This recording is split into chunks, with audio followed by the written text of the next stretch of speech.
राम राम साहब। आज सत्यपाल मलिक साहब की श्रद्धांजलि सभा में यहाँ मौजूद सभी मौजूद बुजुर्गन, मौजूद लोग, समाज के सभी समाजों के मौजूद लोग, सभी दलों के मौजूद लोग, यहाँ दूर दूर से पधारे बुजुर्ग, युवा साथी और नारी शक्ति। वैसे तो पूरे देश में ये श्रद्धांजलि सभा चल रही है, पर यहाँ की श्रद्धांजलि सभा, हमारे जयपुर में भी श्रद्धांजलि सभा थी। मैं चाहता तो वहाँ पास की श्रद्धांजलि सभा में जा सकता था, पर मैंने यहाँ मेरठ चुना और ये मेरा पहले से प्रोग्राम था। मैंने पहले से ही राणा साहब से बात की थी कि हम आएंगे तो मेरठ ही आएंगे। मेरठ चुनने का एक कारण था कि ये उनकी कर्म भूमि थी। देखिए, जन्म भूमि हो सकती है, नाम पिताजी का हो सकता है, दादाजी का हो सकता है, पर आपके बाद जिस चीज के लिए आपको याद किया जाता है वो आपके कर्म ही होते हैं।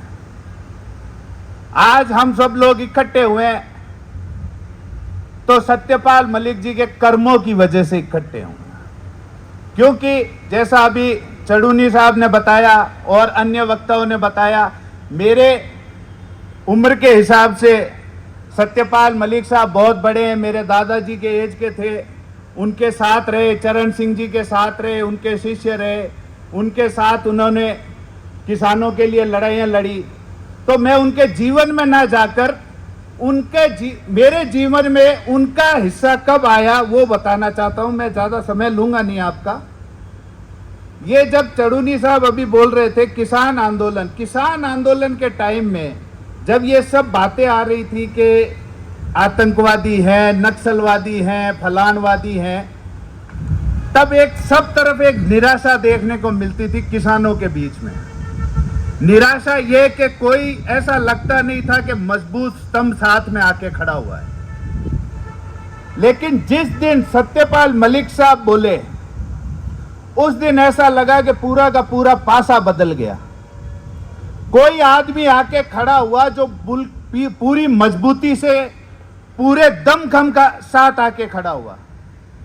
और ये आसान काम नहीं होता है। आज आप और हम बैठे हैं, आप भी किसी पार्टी से जुड़े होंगे, हम भी किसी पार्टी से जुड़े होंगे। आसान काम नहीं होता है अपनी पार्टी के खिलाफ या अपने लोगों के खिलाफ या अपनी व्यवस्था के खिलाफ जाकर के किसानों के लिए आवाज उठाना। उन्होंने ये आवाज उठाई, उसकी सजा भी उनको भुगतनी पड़ी। मैंने पिछले 1 महीने में 2 बार, ज्यादा मैं बोलूंगा नहीं, 2 बार मैंने, एक बार उनके कोई गलत खबर चल गई थी। उनका जब देवलोकगमन हुआ उससे 10-15 दिन पहले उनके बारे में एक गलत खबर चल गई थी, तो मैंने कंफर्म करने के लिए राणा साहब को फ़ोन किया था। मैं कि सर ये खबर सही है कि नहीं मनीष जी? अभी वो आईसीयू में हैं पर स्टेबल हैं। मेरे जीवन में मैं उनसे मिलना चाहता था लास्ट के उनके 1.5-2 महीने में, पर मिल नहीं सका किसी कारणों से। पर उनके जाने के बाद ये श्रद्धांजलि सभा मैं कहीं पे भी अटेंड कर सकता था, पर मैंने चुना मेरठ, इसीलिए चुना क्योंकि ये उनकी कर्म भूमि थी। और मैं चाहता हूं कि हम मलिक साहब को उनके कर्मों के लिए याद करें और उनके कर्मों की जो महानता थी, आप समझिए इस बात को। हम क्योंकि बहुत राइट ऑफ कर देते हैं नेताओं को, बहुत जल्दी भूल जाते हैं हम। एक पूरी व्यवस्था के खिलाफ वो लड़े। उनका जब वो आखिरी वीडियो जो आईसीयू में जाने से पहले उनका था, जब वो वीडियो देखते हैं तो आज भी आंखों में आंसू आ जाते हैं। जब वो बोलते हैं कि मेरे पास 4 जोड़ी कपड़े थे, वही थे और वही हैं और वही मिलेंगे।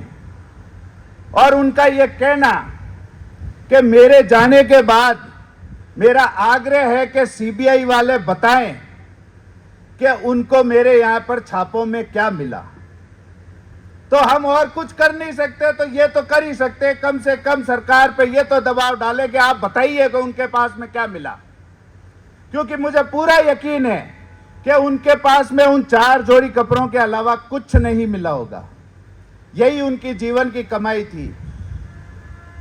और उसको तो हम भौतिक कमाई कह सकते हैं, ये उनकी जीवन की कमाई है कि आज शहर शहर में उनको हम याद कर रहे हैं, शहर शहर में उनके लिए श्रद्धांजलि सभाएं हो रही है, शहर शहर में लोग दूर दूर से, आज मेरे जैसा आदमी 1000 किलोमीटर चल के आया है सिर्फ यहाँ पे ये श्रद्धांजलि सभा में, क्योंकि हम मन से दिल से याद करते हैं ऐसे किसान नेताओं को जिन्होंने किसानों के लिए जब आवाज उठाई तो पूरे दम से उठाई, चाहे उसके लिए, फिर जवानों के लिए जब आवाज उठाई कश्मीर का राज्यपाल होते हुए तो पूरे दम से उठाई। जब किसान और जवान के लिए जो आवाज उठाता है वो हमारे लिए सदैव अमर है, हमको और उनसे कुछ नहीं चाहिए। आज की तारीख में मेरे लिए सत्यपाल मलिक जी अमर हैं, सत्यपाल मलिक जी शहीद हैं। मैं शहीद इसलिए बोल रहा हूं क्योंकि वो इस व्यवस्था से लड़ते लड़ते इस दुनिया से गए हैं। वो राजी खुशी आईसीयू में नहीं गए थे, वो इस व्यवस्था से लड़ते लड़ते आईसीयू में गए थे, इसलिए वो इस व्यवस्था से लड़ने वाले शहीद हैं। ऐसे अमर, ऐसे शहीद, ऐसे किसानों के सेवक सत्यपाल मलिक साहब को मैं पुनः एक बार हृदय की गहराई से श्रद्धांजलि देना चाहता हूं। आप लोगों ने मुझे सुना, मुझे बुलाया, मुझे इतनी इज्जत दी, उसके लिए बहुत बहुत धन्यवाद। राम राम साहब।